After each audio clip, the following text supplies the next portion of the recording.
Šiandien tekstas iš Evangelijos pagal Morkų kviečia mus pasinerti į gilumą apie Kristaus mokymą, apie kančią, atsidavimą ir išganymą.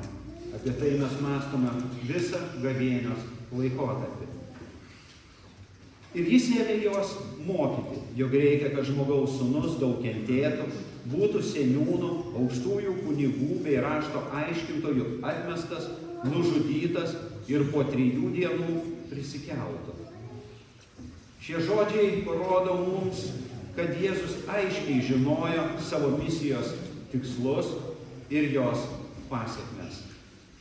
Jis žinojo, kad kelias į išganymą veda per kančią ir jo mirtį.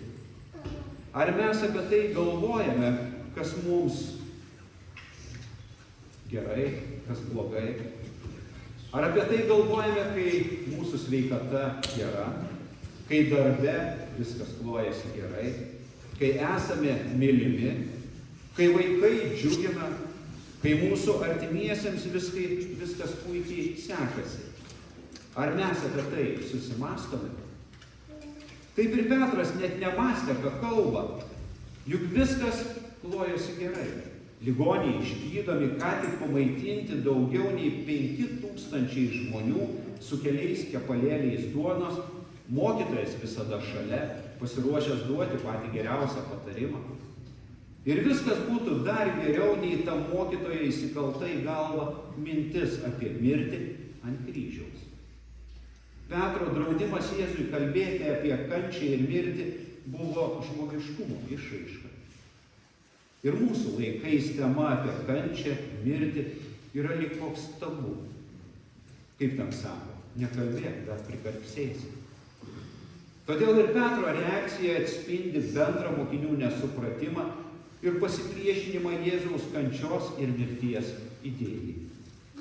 Jie buvo pasirengę priimti Jėzų kaip Mesiją, kaip ateinantį karalių, išgelbėtoją, tačiau negalėjo suvokti, kodėl jis turėtų kentėti ir galų gale mirti.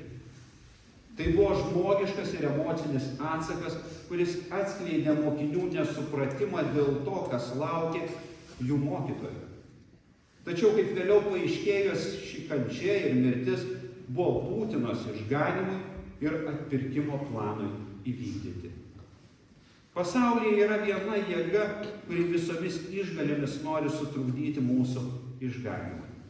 Šėtonas. Šėtonas šiuolaikiniame pasaulyje dažnai mistifikuojamas arba vaizduojamas toks niekingas, kad mums atrodo toks nereikšmingas padarėjas, draugelis, bare, pinčiukas. Sakoma, jei krikščionių gyvenime viskas vyksta be problemų, be iššūkių, neturime jokių kliūčių ir viskas einasi lyg ramiai, be trukdžių, tada kažkas yra ne taip. Nes jei taip yra, tai šėtonui mes neįdomus. Jis veikia ten, kur Dievo žodis išgirstamas ir su karšta širdimi priimamas. Todėl nepraraskime budrumo. Apaštalas Petras iš savo patirties mus įspėja. Budėkite. Jūsų priešas velnias kaip riaumojantis liūtas slankioja aplinkui, tykodamas ką praryti. Šiandien Evangelijoje girdėjome, kaip Jėzus subarė Petrą. Eik šalin, šėtone, nes mąstai ne Dievo, o žmonių mintimis. Jėzaus žodžiai pasakyti Petrui buvo skirti ne tik tais jam, bet ir mokiniams, o taip pat ir mums. Kiek kartų mūsų mintis nesivadovauja Dievo žodžiu, tiek kartų šventoji dvasia stengiasi apsaugoti mus nuo šėtono, o dažnai ir mūsų pačių. Ką reiškia mąstyti ne Dievo, o žmonių mintimis? Mes dažnai pagalvojame, kad šiais laikais žmonių galvose ir širdise nėra likę vietos Dievui. Iš tiesų taip nėra. Visais laikais žmonės norėdavo įrodyti savo proto galią, o žmogus labai įdomus kūrinys. Jis vis bando aplenkti kūrėją, padaryti dar geriau, dar nuostabiau, dar gražiau. Prisiminkime istoriją apie Babelio bokštą. Ji užrašyta pirmoje Mozės knygoje 11 skyriuje. Ten žmonės, kurie statė Babelio bokštą, norėjo pasiekti dangų ir padaryti savo vardą. Nežinom, prakilnesnio vardo nėra, bet stengiamės auksinėmis raidėmis iškalti žmonių vardus. Jie siekia savo asmeninių ambicijų ir garbės, nepaisydami Dievo nurodymų. Turėti ambicijų ir trokšti garbės patys savaime nėra blogi ar neteisingi dalykai. Tai gali būti motyvacija siekti aukštų tikslų, tobulėti, kurti ir pasiekti sėkmę savo gyvenime ar darbe. Tačiau problema kyla, kai šios ambicijos ir troškimai prieštarauja Dievo valiai. Kai ambicijos ir garbės troškimai tampa aukštesni už Dievo valią, už kitų žmonių gerovę, už teisingumą, mus veda į neteisybę, savanaudiškumą ir neteisingumą. Taip pat tai veda į egoizmą ir pasaulietišką požiūrį, ignoruojant dvasinės arba moralinės vertybės. Svarbu turėti subalansuotą požiūrį į Dievą, į Jo valią, kad mūsų ambicijos ir troškimai atitiktų Dievo planą mūsų gyvenime. Tai padės mums siekti sėkmės, neatsisakant Dievo ir Jo nurodymų. Kitas pavyzdys, kuris mums parodo, kaip žmonės mąsto ne Dievo, o savo riboto mąstymo ribose. Izraelio troškimas turėti karalių. Ši istorija užrašyta 1 Samuelio knygoje 8 perskyrime. Izraelio tauta norėjo turėti karalių, kaip ir visos aplinkinės tautos. Nors Dievas buvo įsteigęs jų teokratinę valdžią, vadovaudamasis įstatymais ir pranašais. Dievas buvo sudėliojęs viską, kad jų gyvenimas būtų laimingas. Jie mąstė ne pagal Dievo valią, bet pagal žmonių mintis ir geidulius. Dar vienas pavyzdys, tiksliai iliustruojantis žmonių neklusnumą ir aklumą Dievo valiai, yra fariziejai ir rašto aiškintojai. Mato Evangelijoje 15 skyriuje užrašyta viena iš daugelio istorijų apie juos.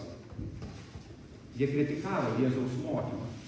Fariziejai rašto žinovai, kritikuodami Jėzų, rėmėsi žmogiškomis tradicijomis ir įpročiais, o ne Dievo tiesomis.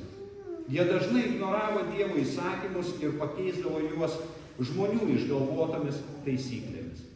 Jums nieko tai neprimena? O mes ar niekada neprisikuriame taisyklių dėl taisyklių?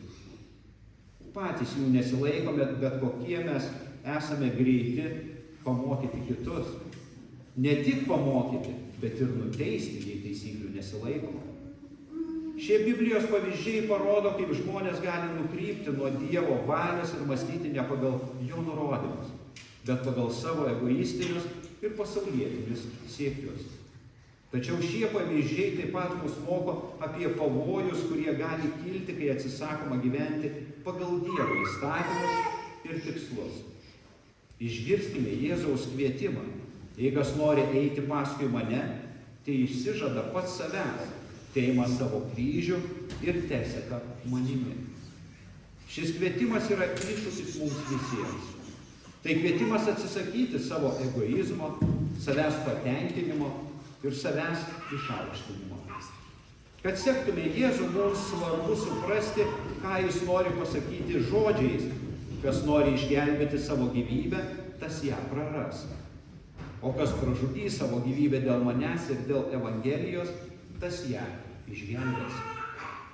Tai raginimas mums suprasti, kad tikra gyvenimo prasmė randama tik tada, kai mes atiduodame save Dievo valiai ir tarnystei kitiems. Šis Jėzaus pasakymas reiškia, kad gyvenimas iš tikrųjų yra prarastas, jei jį gyvename tik savo ir savo interesams. Tačiau jei atiduodame savo gyvenimą Dievo valiai ir Evangelijos skelbimui, mes iš tikrųjų randame tikrąją gyvenimo prasmę ir išgelbėjimą. Jėzus mus ragina atsisakyti savanaudiškumo ir pasinerti į aukštesnę dvasinę tikrovę. Apaštalas Paulius laiške Romiečiams sako, juk parašyta, kokios dailios kojos skelbiančių gerąją naujieną. O kodėl mes, kai išgirstame, kvietimas skelbti Evangeliją, mums atrodo, kad turime eiti ir per prievartą brukti Jėzaus mokymą. Ar tikrai turime užsidėti kryžių ant kaklo, apsiklijuoti automobilį žuvytėmis, daug žegnotis, niekada nesišypsoti, būti paniurusiam ir visus gąsdinti pragaru? Dažnai skelbti Evangeliją ir liudyti Dievo meilę pasauliui yra tylus ir ramus kasdienis gyvenimas. Meilė artimui, šypsena nepažįstamajam, pagalba stokojančiam ar silpnesniam. Galiausiai Jėzus mūsų klausia, kokia nauda žmogui, jeigu jis laimėtų pasaulį, o pakenktų savo sielai. Ši mintis yra priminimas mums, kad pasaulietiškos vertybės niekada negali pakeisti amžinųjų. Tik laikydamiesi Kristaus žodžių surasime tikrai gyvenimo prasmę, nes jis yra alfa ir omega, pirmasis ir paskutinysis, pradžia ir pabaiga. Jis yra kelias, tiesa ir gyvenimas. Amen. Taip tebūna.